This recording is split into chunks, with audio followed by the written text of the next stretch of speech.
بسم اللہ الرحمن الرحیم۔ لوگوں، اپنے پروردگار سے ڈرو جس نے تم کو ایک شخص سے پیدا کیا، یعنی اول، اس سے اس کا جوڑا بنایا، پھر ان دونوں سے کثرت سے مرد و عورت پیدا کیے اور روئے زمین پہ پھیلا دیے، اور اللہ سے جس کے نام کو تم اپنی حاجت براری کا ذریعہ بناتے ہو ڈرو، اور ارحام سے بچو، کچھ شک نہیں کہ اللہ تمہیں دیکھ رہا ہے۔ اور یتیموں کا مال جو تمہاری تحویل میں ہو ان کے حوالے کر دو، اور ان کے پاکیزہ اور عمدہ مال کو اپنے ناقص اور برے مال سے نہ بدلو، اور نہ ان کا مال اپنے مال میں ملا کر کھاؤ، کہ یہ بڑا سخت گناہ ہے۔ اور اگر تم کو اس بات کا خوف ہو کہ یتیم لڑکیوں کے بارے میں انصاف نہ کر سکو گے،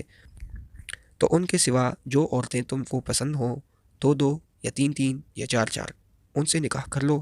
اور اگر اس بات کا اندیشہ ہو کہ سب عورتوں سے یکساں سلوک نہ کر سکو گے، تو ایک عورت کافی ہے، یا لونڈی جس کے تم مالک ہو،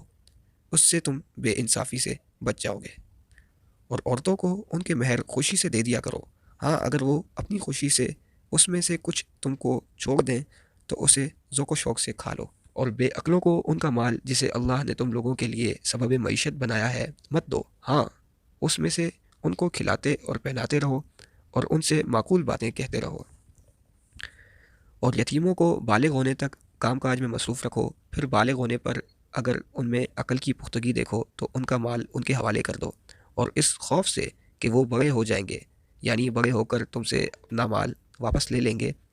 اس کو فضول خرچی اور جلدی میں نہ اڑا دینا۔ جو شخص آسودہ حال ہو اس کو ایسے مال سے قطعی طور پر پرہیز رکھنا چاہیے، اور جو بے مقدور ہو وہ مناسب طور پر یعنی بقدر خدمت کچھ لے لے، اور جب ان کا مال ان کے حوالے کرنے لگو تو گواہ کر لیا کرو، اور حقیقت میں تو اللہ ہی گواہ اور حساب لینے والا کافی ہے۔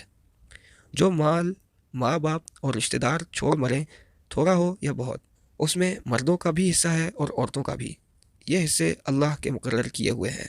اور جب میراث کی تقسیم کے وقت غیر وارث رشتہ دار اور یتیم اور محتاج آ جائیں تو ان کو بھی اس میں سے کچھ دے دیا کرو، اور شیریں کلامی سے پیش آیا کرو۔ اور ایسے لوگوں کو ڈرنا چاہیے جو ایسی حالت میں ہوں کہ اپنے بعد ننھے ننھے بچے چھوڑ جائیں، اور ان کو ان کی نسبت خوف ہو کہ ان کے مرنے کے بعد ان بیچاروں کا کیا حال ہوگا۔ بس چاہیے کہ یہ لوگ اللہ سے ڈریں اور معقول بات کہیں۔ جو لوگ یتیموں کا مال ناجائز طور پر کھاتے ہیں وہ اپنے پیٹ میں آگ بھرتے ہیں اور دوزخ میں ڈالے جائیں گے۔